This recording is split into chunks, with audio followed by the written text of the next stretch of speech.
Alhamdulillah wa syukurillah wala haula wala quwata illa billah. Nduk anakku sing setinik-tinik, anakku sing ndak tresnani Limbu. Ana dawuhmu apa, Mak? Nimbali karo anakmu aku. Leren sawetara ya, Nok? Iya, ngaturke apa ta wigatine aku karo anakku Limbuk bengi iki tinimbalan sowan. Oh ngono. Iya. Ning sadurunge matur sing akeh-akeh Kang Sarta ngaturake tetembangan lelagon kang maneka warna. Heeh. Luwih dhisik ayo anakku Limbuk tak gandeng tanganmu sing tengen. Aku karo kowe ayo bareng-bareng ngucapake Kang Sarta ngungkapake rasa puja lan puji syukur. Konjuk marang Gusti ingkang murbeng dumadi, Tuhan yang Maha Esa Allah Subhanahu wa taala Hyang Widiwasa. Ngono ya, Mak. Iya. Mergo aku karo anakku Limbuk bengi iki isih diparingi berkah Kang Sarta kenikmatane. Iya.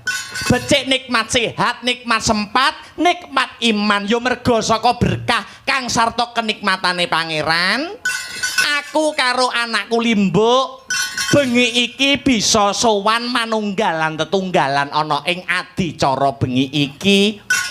Oh iya ya, Mak, iya ngestokke dawuh.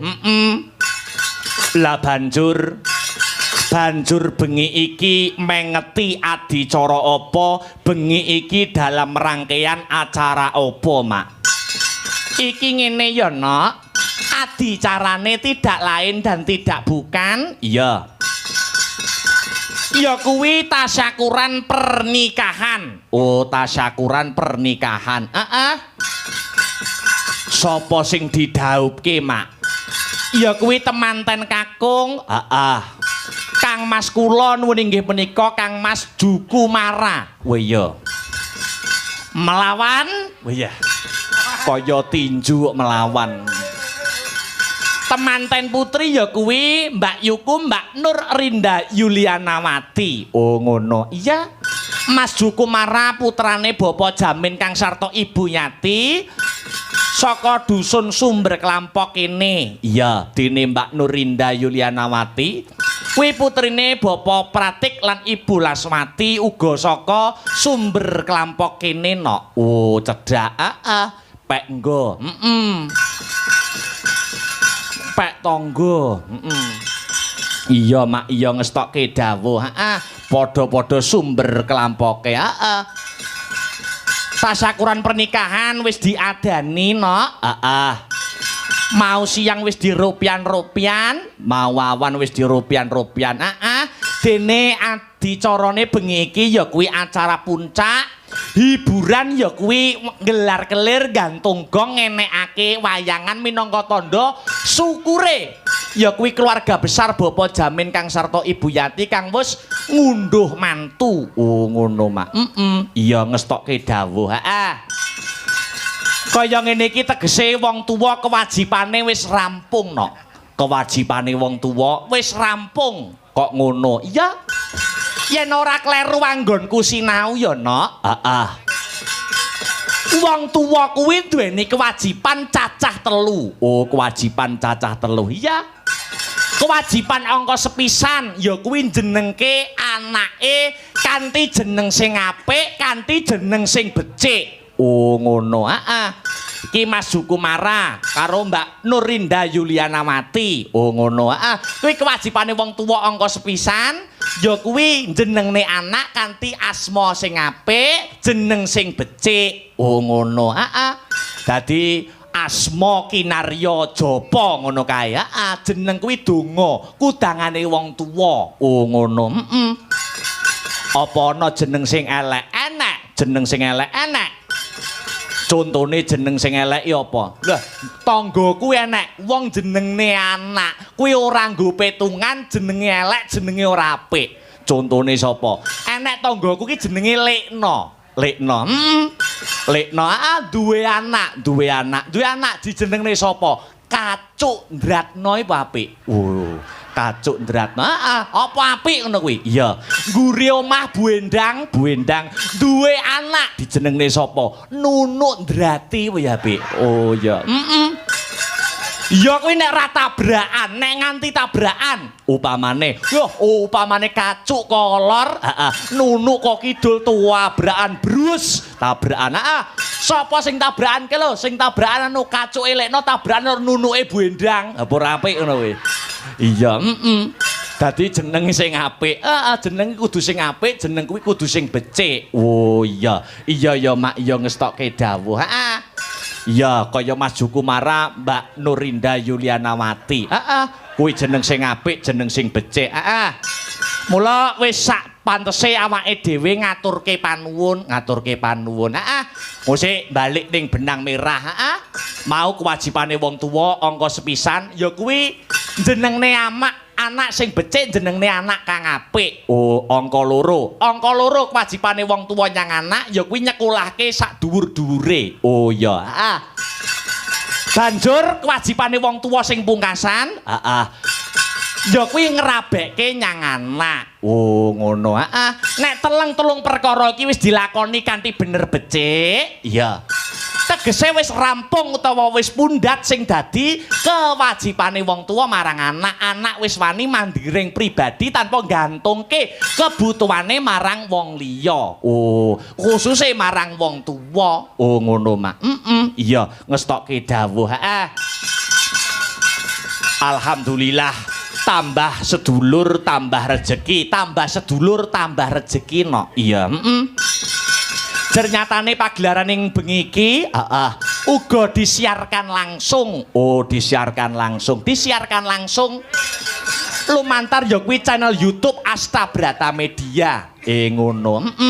Dadi iki sing kepareng mirsani, ya. Ora mung penonton kang ana ing lokasi. Penonton sutresna budaya pecinta wayang kulit di seluruh dunia sing tansah mengikuti channel awake dhewe uga melu mirsani lumantar channel YouTube Asta Brata Media. Oh, ngono. Dadi iki ditonton kabeh sutresna budaya pecinta wayang kulit. Melu-melu ndongake temanten sekarone no. Oh iya ya Mak, iya. Alhamdulillah wa syukurillah awake dhewe iso sowan. Ana ing Sumber Kelampok desane Macanan. Iya, awake dhewe 2 dina iki no. Rong dina. 2 dina calone awake dhewe ning Macanan, sesuk ya ning Macanan meneh. Oh, ngono. Urung nyadranan. Lah iya, Wah iya, Wis pokoke ngalor ngidul ngetan ngulon iki pokoke awake dhewe mbethok ning Macanan. Pancen kaya mengkono no. Iya. Ya saiki Biyo ngarep ndongake apa marang temanten kekarone kang wis kasembadan apalakrama ana ing bengi iki. Dongaku Banyu Mili no, Banyu Mili. Iya, tintingane, Mbah. Iya. Muga-muga temantene kang wis kasembadan palakrama utawa kajatukrama, muga-muga pangudang-udangku, iya. Dumateng temanten kekarone dadya keluarga sing sakinah mawaddah warahmah. Fidini fidunya khatal akhirah. Satemah bisa mewujudkan baiti janati, rumahku adalah surgaku. Iya. Satemah bisa antuk golek kencana kang bisa tata jalma, ya kuwi wujude putra kang soleh utawa putri kang solehah kang bisa piguna tumrap nusa bangsa kelawan agama. Allahumma amin amin ya rabbal alamin. Eman eman eman eman eman eman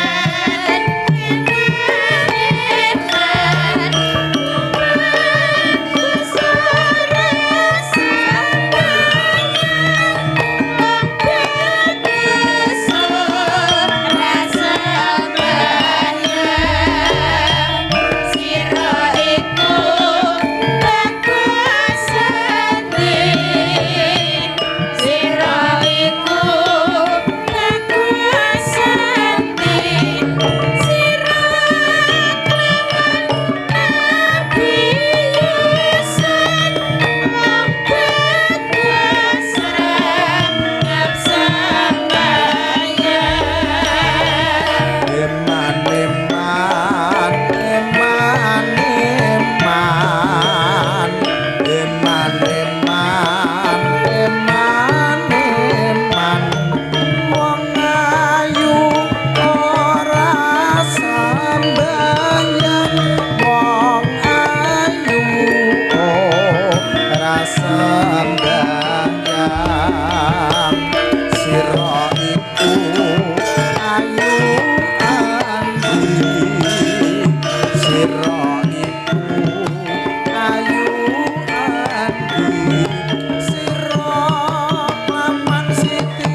awake dhewe sowan ana ing laladan macanan ora mung bengi iki ning disambung sesuk uga awake dhewe sak rombongan uga gelar ana ing macanan meneh ngono rong dina sesuk sesuk lakone apik no ngono Banjaran Narayana ngono Banjaran Narayana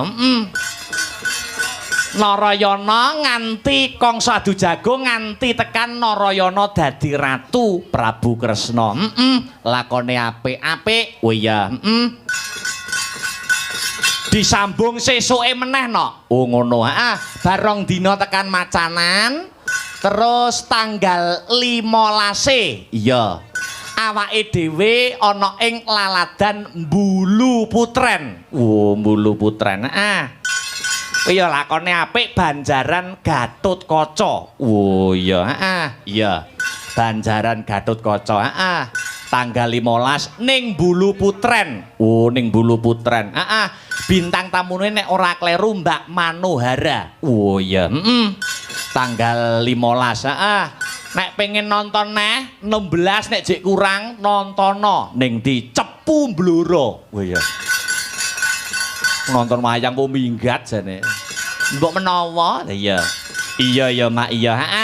Wis pokoke awake dhewe berkesenian sagadu ing nalar sakadaring lampah njaga kesehatan. Oh iya, Merga jarine para senior-senior, para pepunden-pepundenku kae wujute dalang kuwi sinau babakan ilmu utawa kawruh-kawruh babakan pedalangan meliputi akeh nok sing disinaoni babakan suluk, karawitan, sabetan, cak-cakan, sanggit, antawacana, catur dan lain sebagainya. Iya. Nek wis kabeh kuwi menguasai, iya. Kari piye carane karep ben ketampa ning masyarakat. Lah iki sing angel no. Oh iya, Nek wis ketampa ning masyarakat kari piye carane ngreksa utawa ngopeni nyang awake ragane. Ditari awake iki kuat ora? Oh iya, ngono ya, Mak. Mula kudu dijaga kesehatane. Pancen bener kaya mangkono. Iki mau uga ana titipan no. Titipan piye? Iki piweling kanggo temanten kekarone. Oh, temanten kekarone. Aku mau dititipi weling, dititipi nawala ya kuwi babakan pituture wong omah-omah saka pepundenku sing ora kena ndak sebutake. Iya. Minangka pitutur kanggo awakku dhewe lan kanggo temanten kekarone. Oh ngono.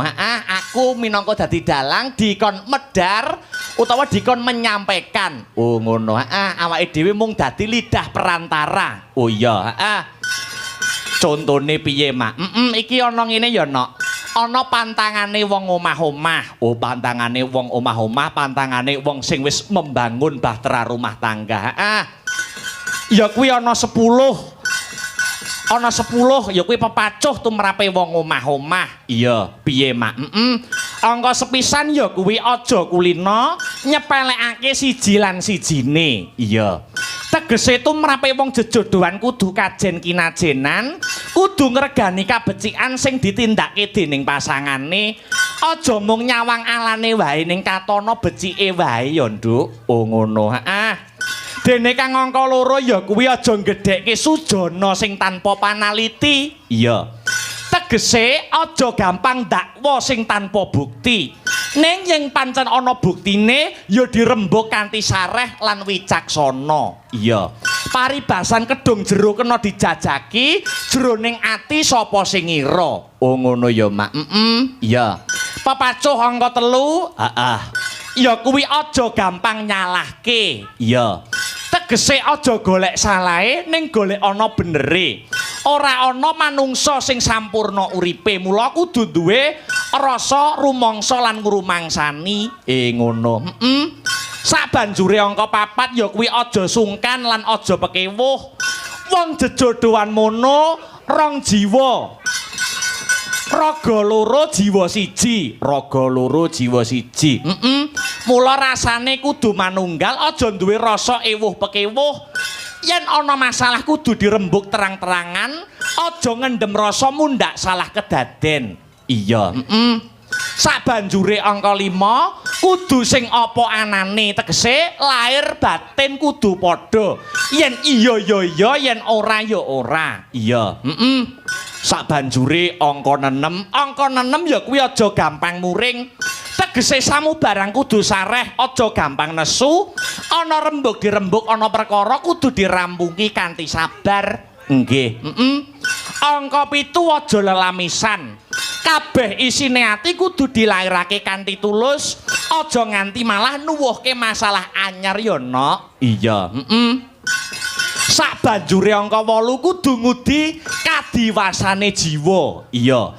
Wong omah-omah kuwi pendak dina kudu ngudi supaya mundhak diwasa pikire. Angen-angene gunemane tingkah lakune kudu saya diwasa. Aja malah mundhak dina mundhak mbucahi ya, Ngger. Nggih, Angka 9 ya kuwi aja nyepelekake perkara. Masalah gedhe utawa cilik kabeh kudu entuk kawigaten. Aja nyepeleke perkara cilik sebab yen ora enggal dirampungi masalah mau malah dadi gedhe. Nggih, sabanjure angka 10 sing pungkasan. Sing pungkasan ya kuwi aja ana campur tangan saka wong liya. Wong omah-omah kuwi kaya sawijine negara. Abot enteng kudu disangga warga negara kono dhewe. Bangsa manca ora kena nyampuri urusane negara kuwi mau. Semono uga wong jejodohan. Iya. Senajan ngalami reruwet sing kaya ngapa kudu dirampungke dening keluarga kono dhewe. Wong liya ora wenang melu-melu utawa nyampuri sebab mangkono mau ora malah ngrampungke masalah lan sok malah nambahi ruwet, Nduk. Iya, kuwi mau dawuh saka priyayi kang ndak tampa, kinen ngaturke marang pinanganten kekarone. Ngono,